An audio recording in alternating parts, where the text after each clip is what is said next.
Hi students, very good morning. Welcome to Govidya. In last session we discussed about manner. Okay. In this session also we will give some tips. Uh, Low load results is okay. Low load condition is nothing but no load condition. Okay. What they are asking, power factor of induction machine at low load condition. We can consider it as a no load condition. Low load or no load both are same, no load condition. Why no load power factor is less? Okay, if you see the options, they are telling about magnetizing component and working component, that means iron losses component. So in transformers we discussed already about the magnetizing current is far greater than the iron losses component. Okay, so if you see the phasor diagram under no load condition, okay, under no load condition, this is the supply voltage V, this is pi. Since the magnitude of phi mu is far and is in phase with the flux, as iron losses depends on the voltage, the IW is in phase with the voltage. If you draw the resultant phasor,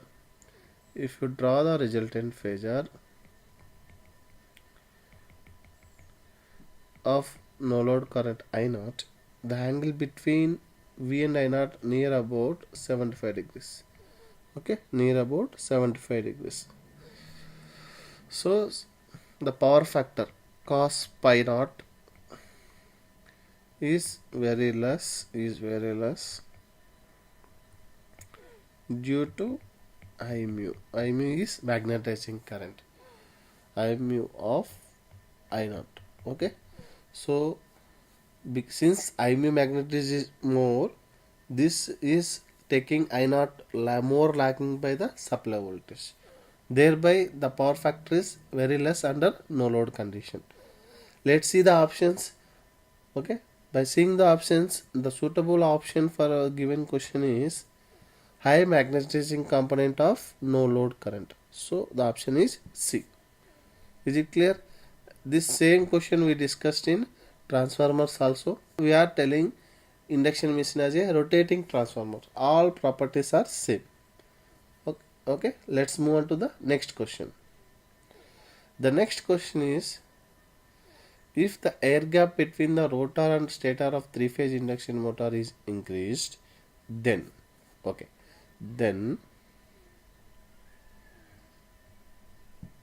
what they are telling, let's take it is a stator. Okay, this is a stator, this is rotor. Okay, let's assume this stator and rotor, and they are asking about the air gap between stator and rotor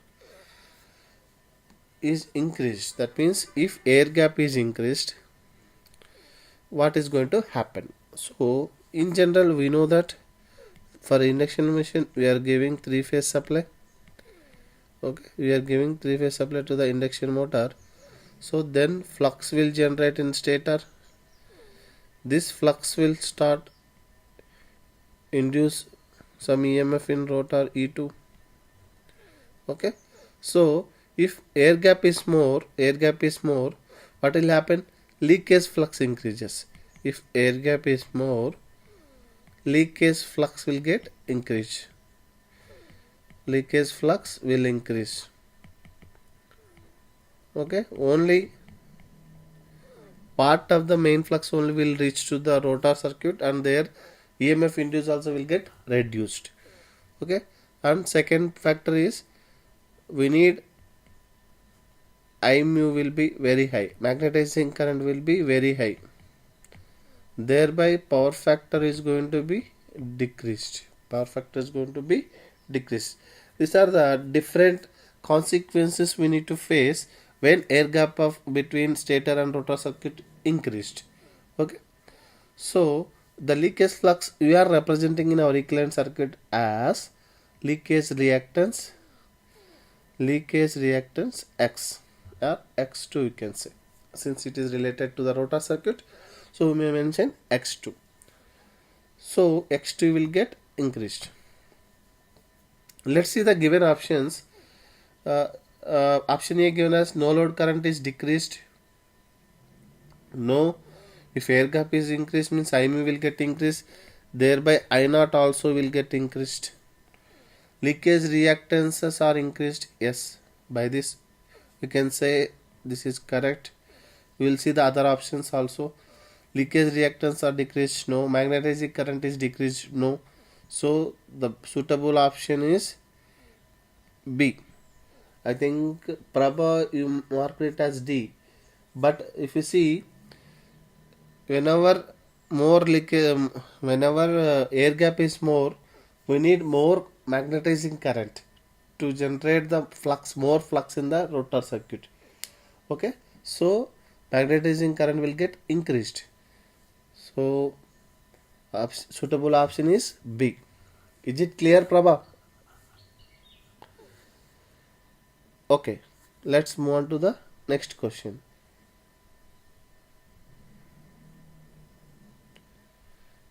The question is about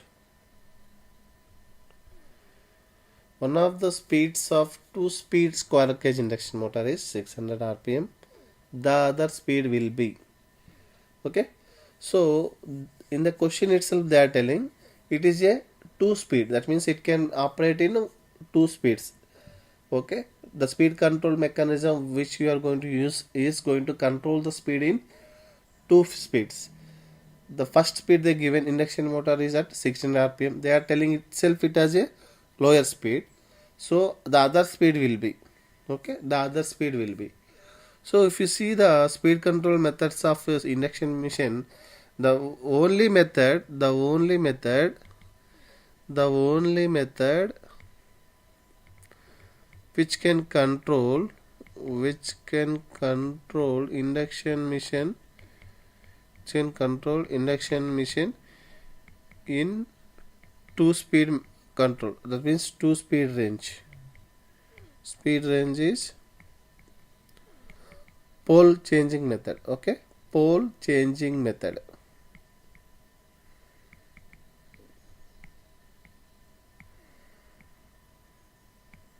Okay, in this method what is going to happen, the P1 to P2 ratio will be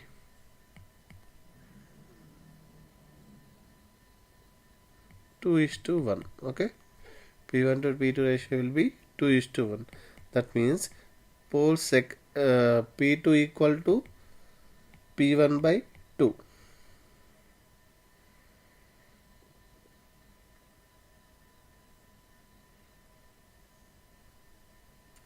Okay, in this pole changing method only we can able to achieve two ranges of speed control of induction machine. Okay, so let's see the given data. The given data is that they are telling the first speed is given as 600 rpm. Okay, 600 rpm they given. This is nr. Okay, this is nr. Okay, the next speed, if you see the formula for the synchronous speed, 120 f by p, that means ns is inversely proportional to the p.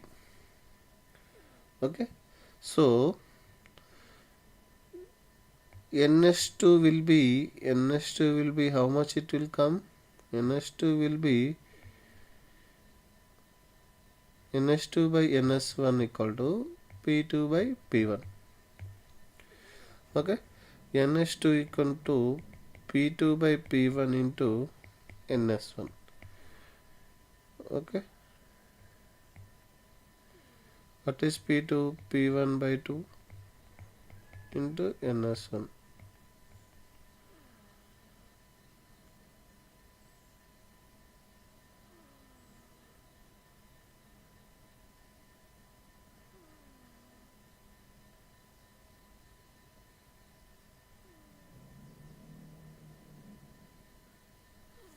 Sorry, it should be reverse relation. Here it should be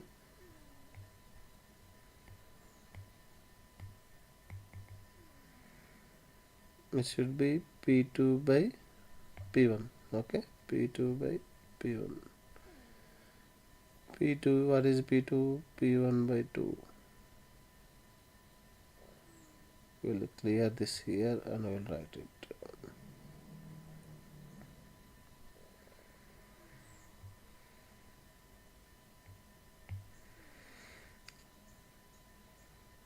It will be P1 by P2 as it is inversely proportional P1 by P2. Okay, NS2 is going to be P1 by P2 into NS1. P1, what is P2? P1 by 2 into NS1. Therefore, NS2 is equal to 2 into NS1. Okay, as we know, NS is nearly equal to, that means nearly equal to NR, not exactly equal, nearly equal to NR. So what will happen? So since the signal speed is doubled, means NR is also going to be, and NR2 is also going to be doubled. Okay, NR2 also going to be doubled. The first speed, let us take NR1 as 600, then the second speed NR2 will be 2 into 600. It will be 1200 RPM. Okay, option is D. Yes, Prabha, that's correct answer. It's a D. Okay, is it clear? So in the question itself, they given a hint as two speed changing method. In pole changing method, the second the possible ratio is 2:1. Okay, 2:1.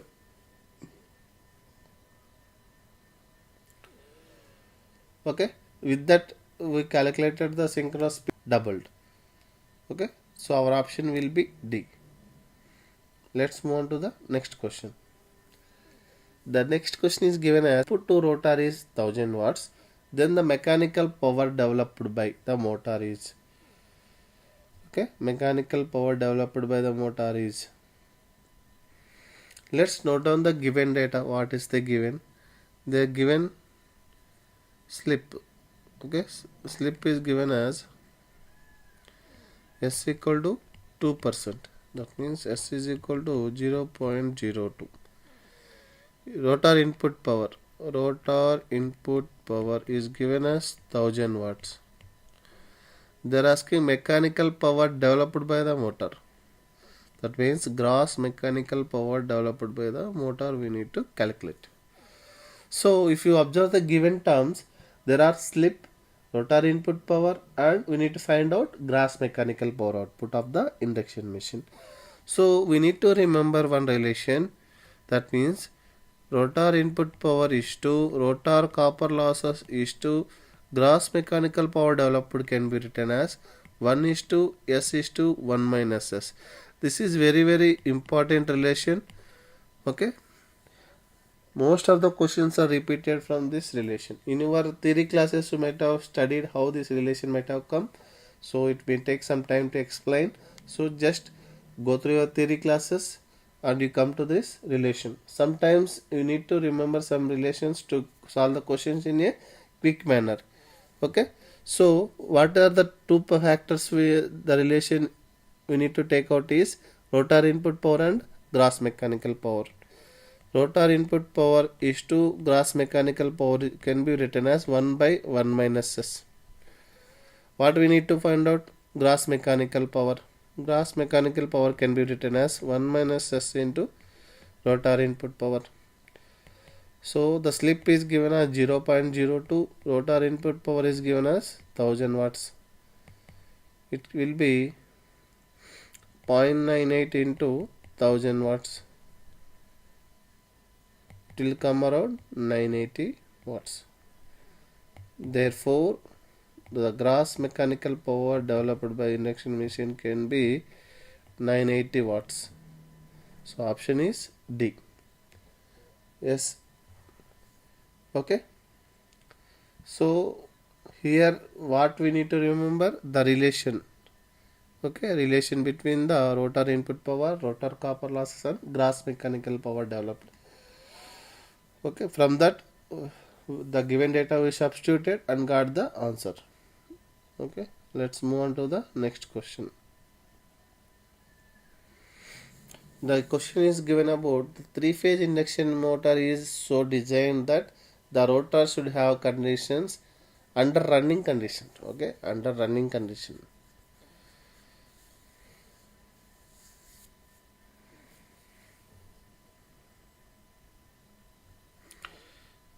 Okay, let's see the torque equation. Torque is equal to 180 by 2 pi ns into SE2 by SE2 R2 by R2 square plus SX2 square. This is the torque equation. Okay, under starting condition we will see the different parameters. Under starting condition, this torque can be written as 2 pi ns into E2 square into R2 by R2 square plus X2 square. As at starting, what will happen is equal to 1. Let's take at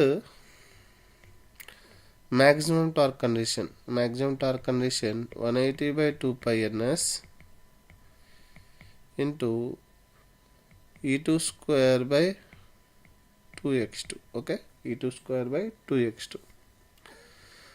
The slip at this maximum torque can be written as R2 by x2. Okay, R2 by x2. If resistance is high, slip will get increased. This leads to speed of rotor speed is going to be decreased. We know that rotor speed is given as ns into 1 minus s. Okay, if slip is getting increased, rotor speed get decreased. Okay, so under running condition, the rotor speed decreases will affect the performance of the motor. Okay, so the best for getting best operation from the induction machine, the rotor resistance R2 need to be minimum. R2 need to be minimum to achieve better performance from the motor. Better performance.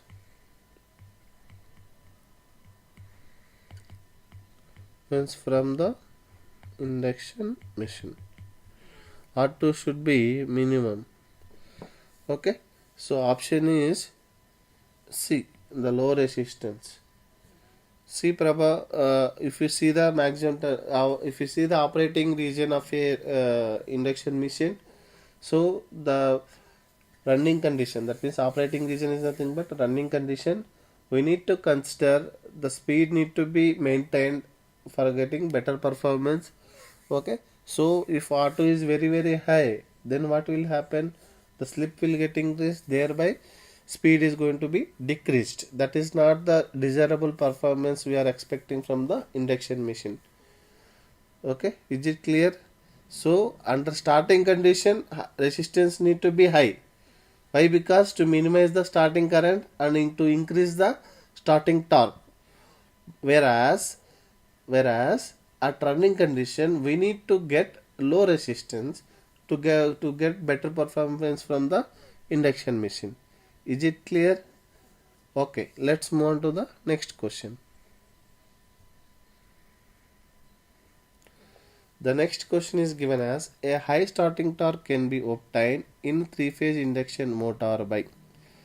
Okay, high starting torque can be obtained in three-phase induction motor. In previous question we already discussed that starting torque is given as 180 by 2 pi ns into E2 square R2 divided by R2 square plus X2 square. Okay, this is the starting torque. Why? Because at the time of starting S is equal to 1. From this relation, if you see, R2 is far greater than the 1 by R2 square plus X2 square. Okay, so we can write it as starting torque is directly proportional to the rotor resistance R2. Okay, so in order to get high starting torque, we need high rotor resistance at the time of starting. Okay, at the time of starting we need high rotor resistance. So Let's see the options: increasing the rotor resistance, decreasing the rotor resistance, increasing the rotor reactance, keeping the rotor resistance constant. So from this relation we can say that for achieving high starting torque we need to increase the rotor resistance. So our option will be A. Okay, let's move on to the next question.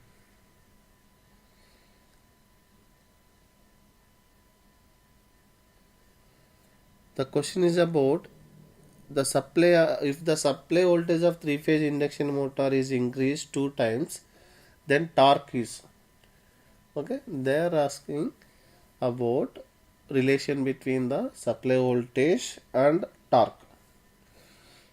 So we know that the torque equation will be 180 by 2 pi ns, 180 by 2 pi ns, s into E2 square R2 by R2 square plus Sx2 whole square. Okay, this is the torque equation.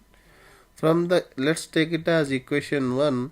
From this equation you can say torque is directly proportional to the E2 square. That means induced EMF in the rotor circuit. Okay, so we know that from the phasor diagram E2 is proportional to the E1. So E1 is proportional to the V, where V is the supply voltage.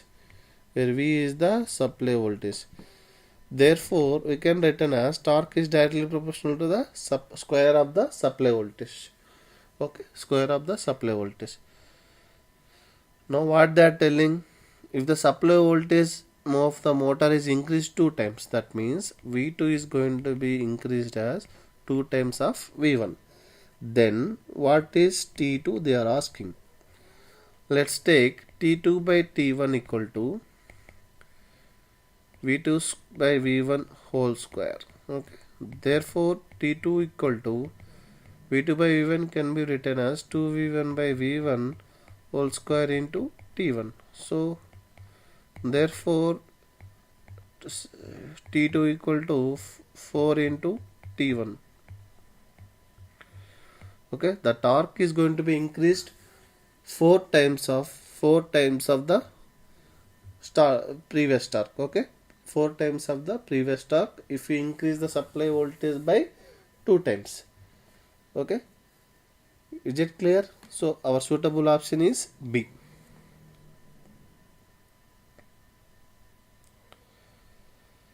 A 4-pole 50 Hz single phase induction motor has a slip of 5%. The speed of the motor will be. Let's note down the given data. The given data is peak is given as 4 poles and frequency is given as 50 Hz and slip is given as 5%. You need to write in numerical 0.05. The motor speed NR we need to calculate. We know that slip is nothing but ns minus nr by ns. From this we can write the equation for nr. That means ns minus nr equal to s into ns. That implies nr can be written as ns minus sns. That equal to ns, if you take out it will be s. nr can be written as ns into 1 minus s. Okay, so this is the formula for the rotor speed of induction machine. If you see, observe the given data, slip is directly given but ns is not directly given. We need to calculate the synchronous speed. What is the formula for synchronous speed? 120 f by p. Frequency given and poles given. Thereby you can calculate the synchronous speed. ns can be 120 into f is 50 Hz. Number of poles will be 4. Then if we cancel out these two terms, we will get around 1500 rpm. ns will be 1500 rpm.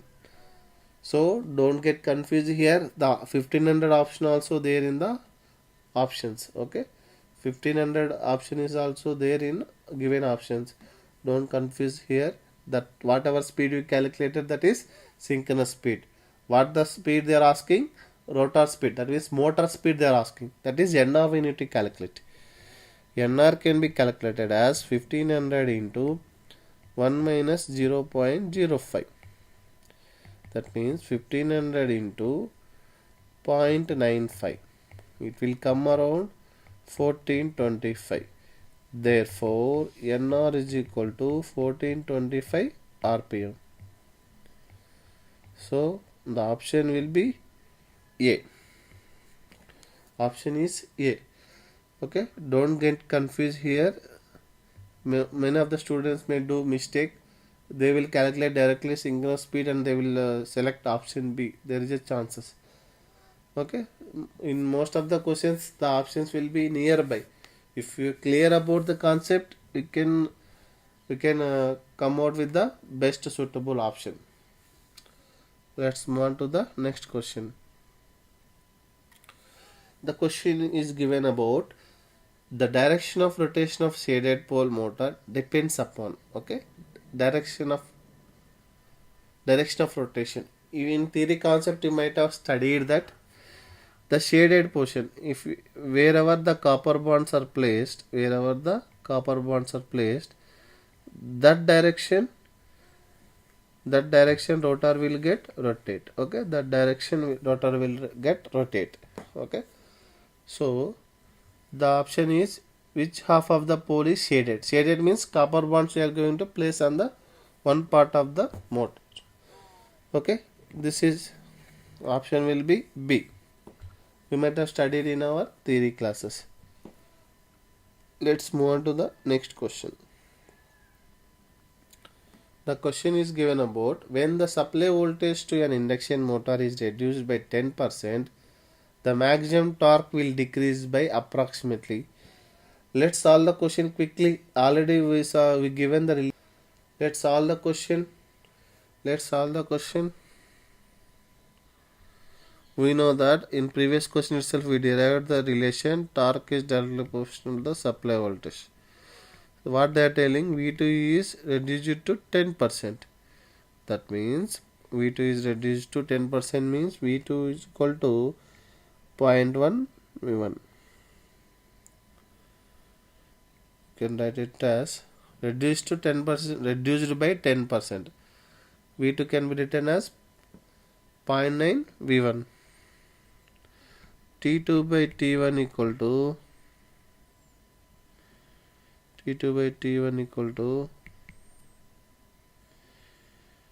V2 square by V1 square. T2 can be written as 0.9 V1 square, 0.9 into V1 by V1 square into T1. So we can write it as 0.9 whole square can be written as 81 into T1. So T2 is given as 0.81 T1. From this relation you can say that T2 is reduced by how much percentage?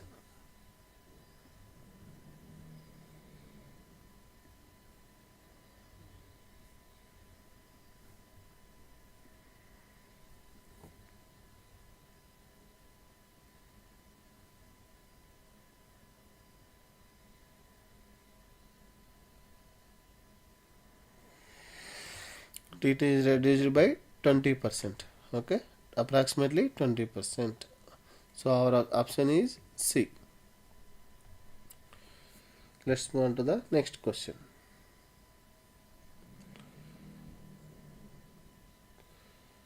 The question is given about the induction machine having a full load torque. Motor changes to star connection. The starting torque developed will be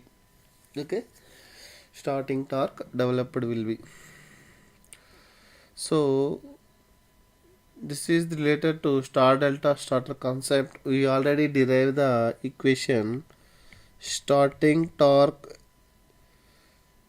in star connection to starting torque in delta connection can be written as I starting torque in star connection divided by I starting torque in delta connection whole square.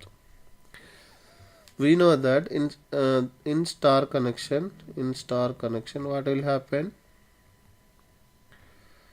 whatever the current, we need to always see in terms of line parameters. Line current will go to phase current. Okay, in delta connection what is going to happen, in delta connection what is going to happen is IL is equal to root 3 times of phase current. This is the phase current. So at the time of starting, the current will be related near about short circuit current. That means we can write it as in star connection it will be ISC only, whereas in delta connection it will be root 3 into ISC whole square. Okay, that can be written as 1 by 3. Okay, 1 by 3. Therefore what they are asking, when it is connected to star connection, what is the torque developed? So starting torque in star connection can be written as 1 by 3 times of starting torque in delta connection. 1 by 3 into 120, if you do, it will come around 40 Newton meter. Therefore starting torque in star connection is going to be 40 Newton meter. Okay, the option is A. Option is A. Is it clear? So in the given question what they are telling is, initially they connected in delta and they started the induction machine and they got around 120 Newton meter torque. Now if for the same voltage, if you connected the stator of a induction machine in star form, then what about the torque? Okay, from this relation, phase current and line current relation, we can calculate the currents. From there we can calculate the torque for a required condition. Is it clear? Let's move on to the next question. If an induction machine is run at above synchronous speed, it acts as, okay, above synchronous speed it will act as, okay, we already know that the torque slip characteristics is like this. At this slip equal to 1, at this slip equal to 0. Okay, here it will be, slip will be maximum. Torque slip characteristics, if you observe, this is the motoring mode, here NR is less than NS. This is the generating mode, NR is greater than NS. Okay, here slip is going to be negative, okay. So if NR is greater than NS, it will leads to slip negative. When slip is negative, the operating region will come false here. So in this condition, induction machine will run as induction generator. Option is B. Is it clear?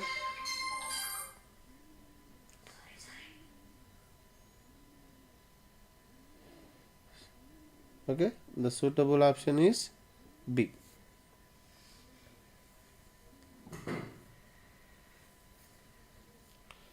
Let's move on to the next question.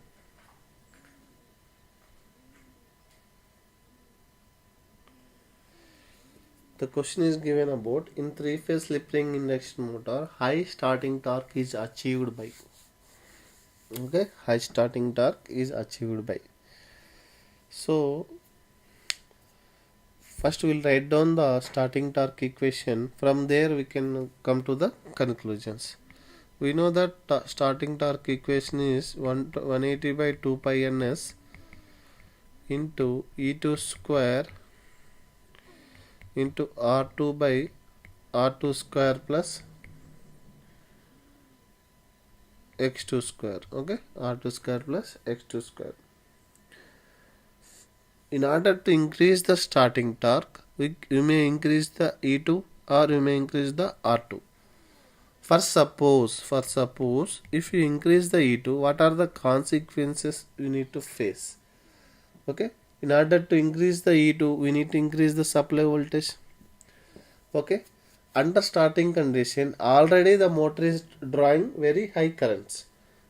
At that time, if you increase the supply voltage, then the currents will be the starting current will be very high. It may leads to damage the winding. Okay, it may leads to damage the winding.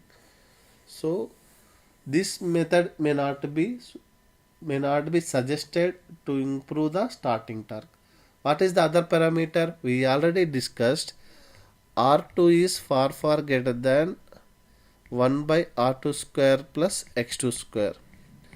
Therefore, you can written as starting torque is directly proportional to the rotor resistance. Okay, rotor resistance. So, in slip ring induction motor, if you increase the rotor resistance by some connection, it has to improve the starting torque. At the same time, the current need to be minimum. Starting current to be minimum. So, the possible option is D. The possible option is D. What is that means? Connecting a star connector resistance across the slip ring terminals of the motor. By that, what is going to happen? Rotor resistance will get increased. Thereby, the starting current is going to be minimized. At the same time, we are achieving the high starting torque. Okay. So all other options may not be suitable. Okay. Somebody given Usha given as option C. Option C may not be correct. Why? Because in option C, if you see, connecting a capacitor across the motor terminals. Okay, if you connect a capacitor across the motor terminals, it will just improve the power factor. Okay, it will just improve the power factor. It may not help to increase the torque. Okay, increase the torque. Okay, it will improve only power factor. Is it clear, Usha?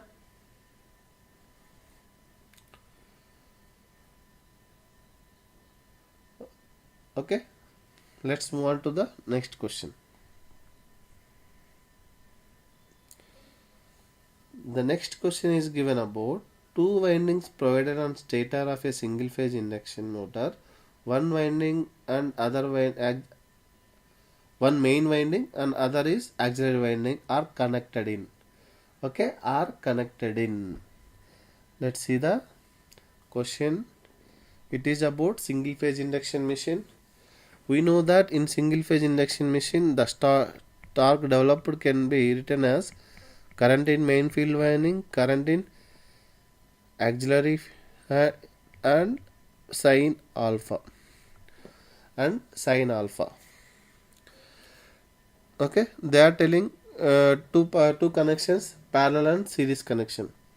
So for getting the torque in a single phase induction motor, we need alpha. Is compulsory.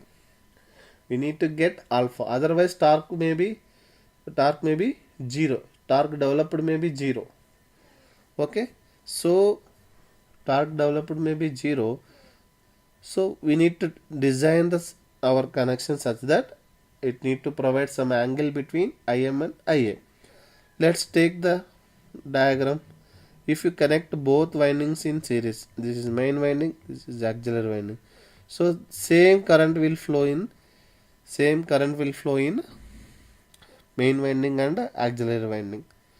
Okay, then there is no phase shift you can generate. Why? Because The current will be additive if you connect in parallel. If you connect in parallel, this is auxiliary winding, this is main winding. Let's take the total current. This is IA, this is IM, this is IA. So the resultant will be, let's take it is IM, let's take it will be IA, resultant will be I, total current I. So we can get phase angle between IM and IA as alpha. Okay, so if you connect in parallel, then only you can able to get the angular deviation between IM and IA. So should be connected in parallel condition. It should be connected in parallel condition. Let's move on to the next question. Okay, yes Prabha, it's correct answer option A. So in induction machines, this is the one type of important questions. Okay, many of the exams, if they want to make the question paper tough, this type of questions will repeat. Okay, otherwise simple calculations and simple questions will come. Okay, don't get confused or don't get afraid by seeing this type of question. Okay, whenever this speed that means torque slip characters are given and related to the speed control, just note down the just observe the speed characteristics and note down the observations. First what we need to do, need to note down the observations. Let's redraw the circuit. Let's redraw the characteristics what they given. This is torque versus slip characteristics at s equal to 0. That means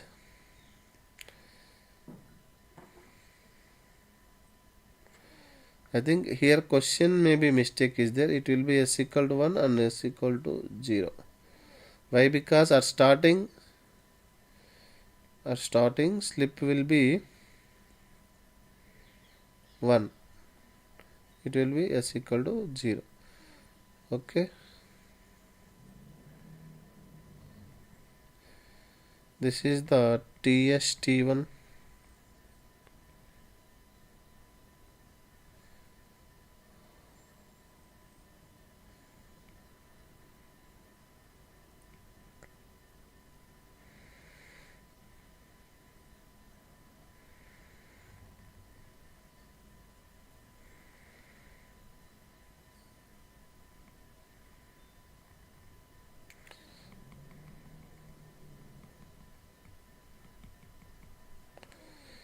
So this is maximum torque SM1, SM2 and SM3.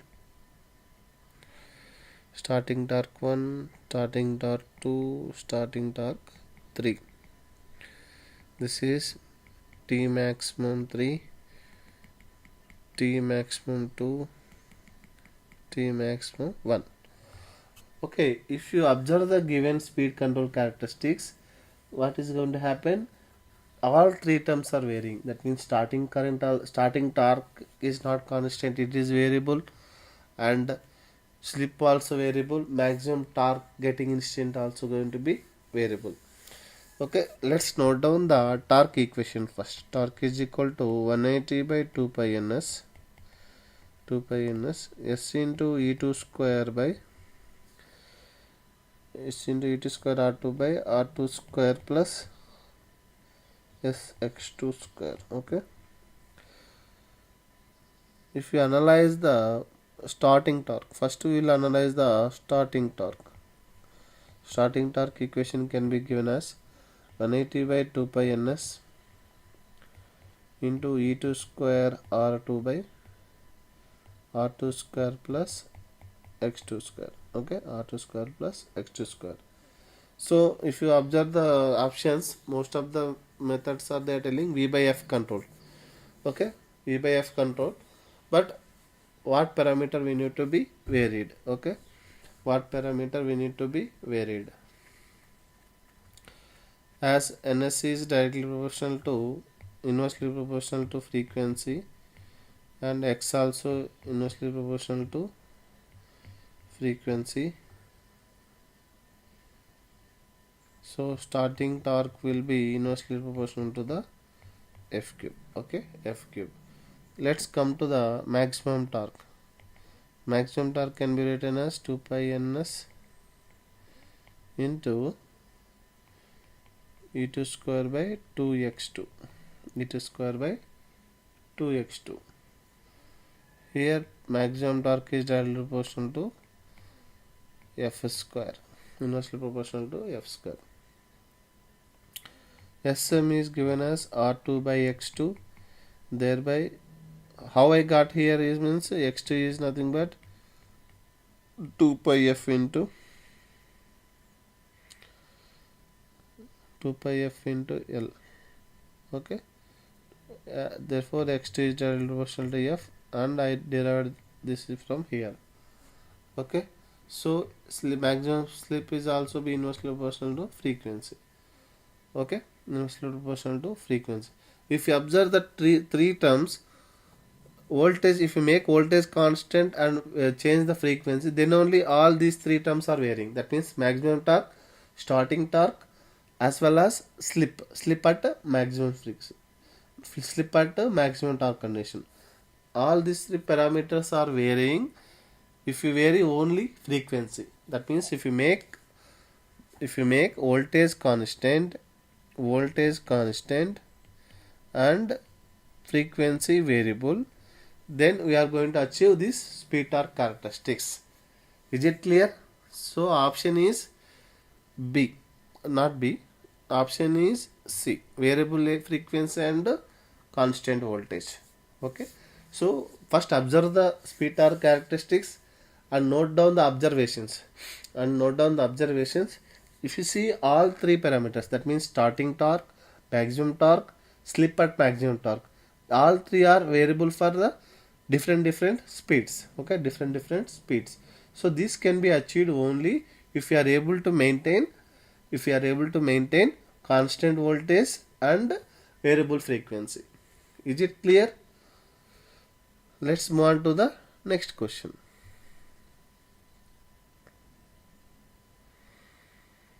The next question is given as a three-phase squirrel cage induction motor draws 10 kilowatt from power from the main, loaded at slip 0.05. The stator losses and mechanical losses are 1 kilowatt and 550 watts. Okay. We'll draw the power flow diagram first. Okay, we draw the power flow diagram. This is the electrical power input we given as 10 kilowatt. Okay, to the motor. Let's take it as stator. When 10 kilowatt is given, some losses are going to occur at a stator. The stator losses they given as 1 kilowatt. So after losses, how much power will going to transfer to the rotor? That means 10 minus 1, it will be 9 kilowatt is going to be transferred to the rotor. Okay, in rotor also some losses are occurring. That means maybe losses they given as mechanical losses, and copper losses also will be there. So they given mechanical losses are 550 watts. After losses, what is the net power you are going to get from the rotor circuit? So in the efficiency formula is output by input into 100. So what is the output? Pn. What is the input? Pi into 100 we need to calculate. Okay.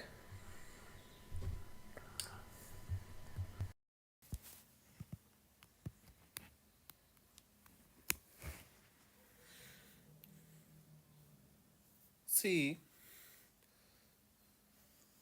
we have a relation. Rotor input power is to rotor copper losses is to gross mechanical power developed is given as 1 is to S is to 1 minus S. Okay. So after stator losses, whatever the power is coming, that is the rotor input power. And if you calculate the gross mechanical power and if you subtract the mechanical losses, we can calculate the net power. Why? Because rotor copper losses relation is not given. We can calculate from the relation for rotor copper losses also. It may be lengthy, but if we are able to calculate gross mechanical power, and if you subtract the mechanical losses from that, we can calculate the net power easily. Thereby you can calculate the efficiency. Okay, see, the rotor input power will be 9 kilowatt. So we need to calculate gross mechanical power developed. It will be 1 minus s into rotor input power. Slip is given as, in the question, the slip is given as 0.05. 1 minus 0.05 into rotor input power is 9 kilowatt. It will be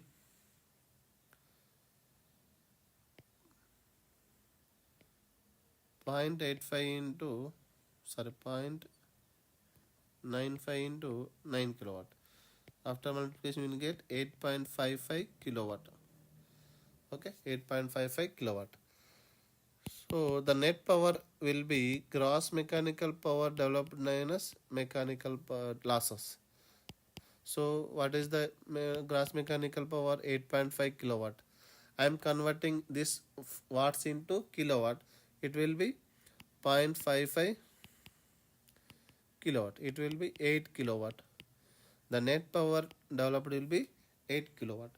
Therefore, efficiency, percentage efficiency will be, net power is 8 kilowatt, input power is 10 kilowatt into 100. If you do, how much it will come? Therefore, efficiency will be 80%. Therefore, efficiency will be 80%. Yes, Prabha, it's correct. Option is B. Our option will be B. So, don't get confused or don't get afraid by seeing the question. Let's break down the question. What they given? Electrical input power to the induction motor they given, slip they given, and stator losses and mechanical losses they are given. We need to calculate the efficiency.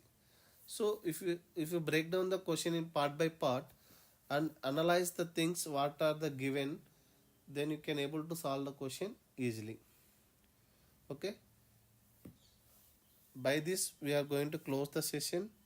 If you have any doubt, we will discuss. Otherwise, we'll close the session. If you have any doubts, who are on live, please post your questions on chat box. We'll discuss. Otherwise, we'll wind up the session. Okay. Please comment over the chat box. If you have any doubts, we'll discuss. Otherwise, we'll wind up the session.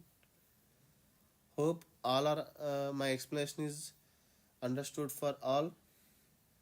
If you want any suggestions, you can post over the chat box so that the session will improve with your suggestions.